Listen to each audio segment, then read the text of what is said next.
ایک آدمی محمود غزنوی کے پاس نا اپنا کیس لے کے آیا، مدعی بن کے آیا۔ اس نے کہا بادشاہ میرا کیس بڑا نرالا ہے۔ بادشاہ سلامت نے کہا وہ کس طرح؟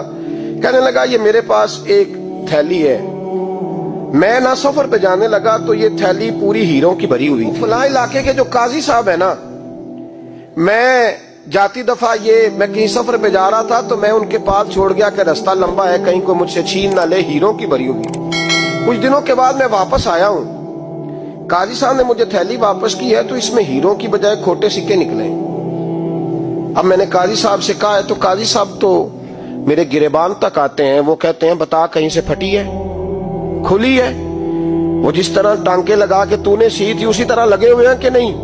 تو حضور لگے بھی بالکل اسی طرح ہے، نہ پھٹی ہے نہ کھلی ہے۔ اب میں لٹ گیا ہوں، میری کل عمر کی کمائی ضائع ہو گئی، کھوٹے سکے کہاں اور ہیرے کہاں؟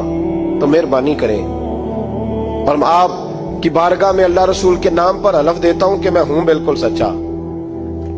محمود غزنوی کہنے لگے تو جا، تھیلی چھوڑ جا، اور جب میں تجھے بلاؤں گا پھر دوبارہ آنا۔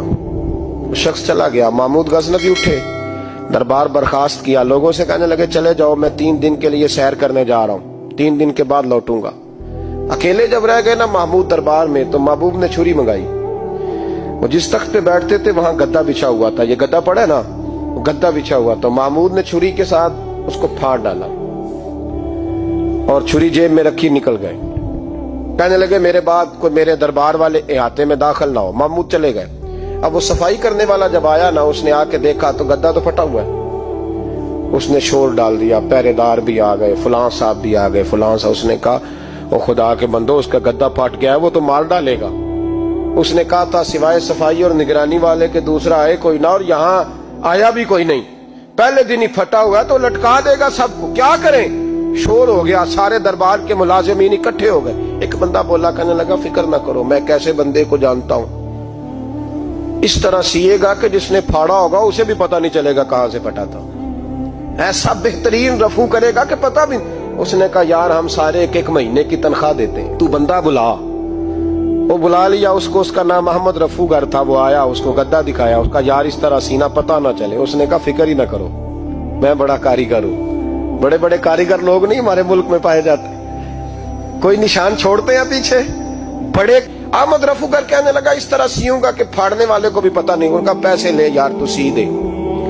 اس نے سی دی، اگلے شام ہی لا کے بچھا دیا گدا۔ تیسرے دن بادشاہ سلامت آئے، آ کے پہلی نظر گدے پہ ڈالی۔ اس نے بلایا سب ملازمین کو، کہا کس نے سیا ہے؟ کہا جناب کیا ہوا؟ کہا یہ پھٹا ہوا تھا۔ کس نے؟ کہا نہیں پھٹا ہی نہیں۔ وہ کہنے لگے بنو بات، میں خود پھاڑ کے گیا تھا، تو بتاؤ صحیح سیا کس نے ہے؟ کہا جناب آپ پھاڑ کے گئے تھے تو بتایا کیوں نہیں؟ فرمانے لگے اسی لیے تو بتایا نہیں تھا کہ تم خود تحقیق کر لو، بلاؤ بتاؤ سیا کس نے۔ تو بلا لیا، احمد رفو گر آ گیا۔ اس کو جب بلا کے سامنے بادشاہ کھڑا کیا، کہا بھئی تو نے سیا ہے؟ کہنے لگا حضور آپ کے سارے ملازم کٹھے ہو کے آئے تھے، میری غلطی کوئی نہیں۔ کہا نہیں یار تو بڑا کاریگر ہے، میں نے اپنے ہاتھ سے پھاڑا تھا پر مجھے بھی نہیں پتا چل رہا کہاں سے پھٹا تھا۔ اچھا یہ بتا یہ تھیلی جو ہے یہ بھی تو نے سی تھی؟ اس نے کہا جی آپ کے خادم کا ہی کارنامہ